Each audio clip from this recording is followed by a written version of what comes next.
yang meninggal, Ustadz Yazid Jawas.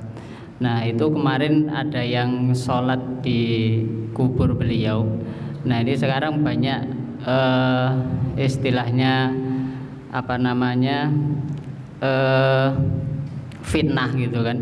Jadi ternyata orang salafi itu juga kuburiyun. Kemudian mereka yang melarang tapi mereka juga melakukan. Banyak sekali yang salah paham tentang hal ini ya, tentang apa namanya larangan sholat di kubur, dan juga ada hadis yang membolehkan sholat di kubur. Monggo bisa dijelaskan sedikit saja biar jamaah itu tidak ikut-ikutan berdebat ya tanpa ilmu gitu.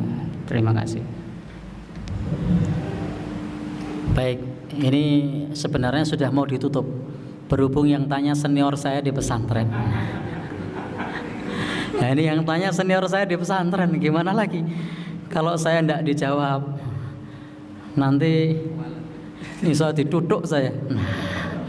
Baik, jadi ini pertanyaan beliau tentang salah seorang tokoh besar yang beberapa saat lalu meninggal dunia, Ustadz Yazid bin Abdul Qadir Jawas.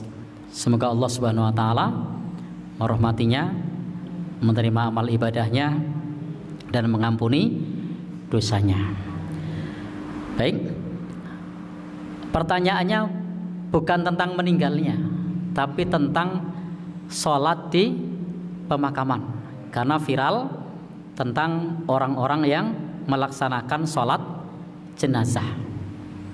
Kemudian banyak komentar menurut Ustadz Muslim tadi, atau banyak perdebatan bahwa ternyata orang-orang salafi juga kuburiyun, kata Ustadz Muslim tadi. Nah, orang-orang berkomentar seperti itu.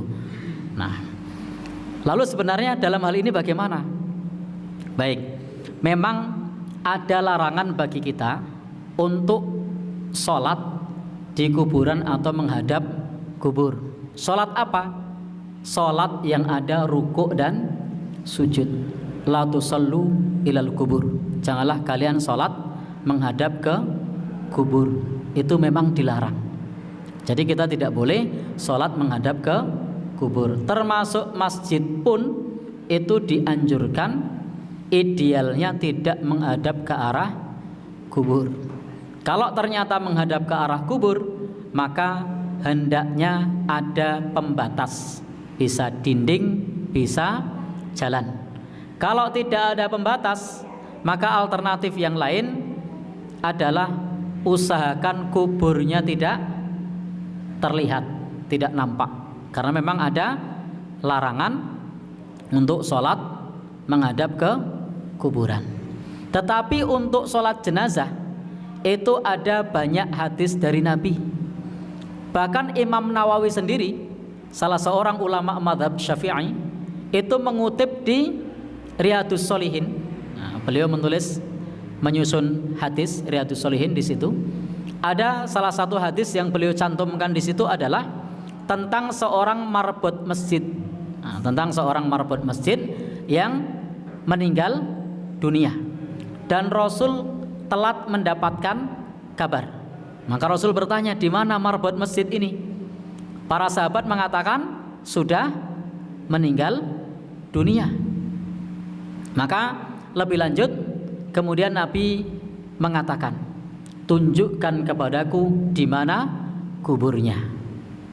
Lalu kemudian para sahabat menunjukkan kuburnya. Maka kemudian Rasul pun datang ke kuburan tersebut, kemudian menyolatkan jenazahnya. Ini adalah fi'liyah, perbuatan Nabi SAW melakukan sholat jenazah di kuburan. Dan ini dicontohkan oleh Nabi. Bahkan ini hadisnya dicantumkan oleh Imam Nawawi, ulama yang bermadhab Syafi'i. Kemudian hadis yang lain juga disebutkan oleh Ibnu Abbas bahwa para sahabat Rasul SAW itu Termasuk dalam hal ini Nabi Shallallahu Alaihi Wasallam itu menyolatkan orang di pemakaman ba'da madufina, setelah orang tersebut dikuburkan. Jadi bisa boleh bagi kita sholat jenazah di kuburan atau di pemakaman. Kapan? Ketika kita baru mendengar kabar orang itu meninggal dunia, padahal pemakamannya sudah berlalu. Sebagaimana kasus Nabi menyolatkan jenazah yang tadi sebagai seorang marbot atau orang yang biasa bersih-bersih masjid. Atau sebagaimana dalam hadis Ibnu Abbas tadi, bahwasanya memang itu dikerjakan oleh Nabi, dikerjakan oleh sahabat, menyolatkan jenazah setelah dimakamkan.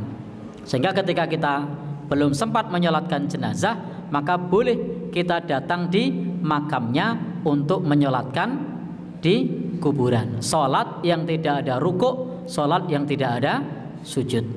Maka dengan viralnya sholat jenazah yang ada di makam Ustadz Yazid bin Abdul Qadir Jawas, ini memberikan pendidikan kepada kita, penjelasan kepada kita bahwa di dalam takziah itu kita bisa menyolatkan jenazah di kuburan. Hadisnya sudah lama, bahkan sebelum beliau meninggal saya sempat mengkaji di kajian di tempatnya Pak Samijan, bebek goreng. Nah, itu kita sempat mengkaji bab tentang masalah menyolatkan jenazah di kuburan. Nah, tetapi memang karena kadang-kadang satu ilmu belum sampai kepada kita, kemudian kita mudah menghakimi. Maka sebaiknya terhadap sesuatu yang kita belum tahu untuk tidak mudah menghakimi. Bahwa apa yang disampaikan oleh saudara-saudara kita Salafi yang mereka menyolatkan jenazah di kuburan itu berdasarkan kepada hadis yang sahih. Wallahu a'lam bishawab.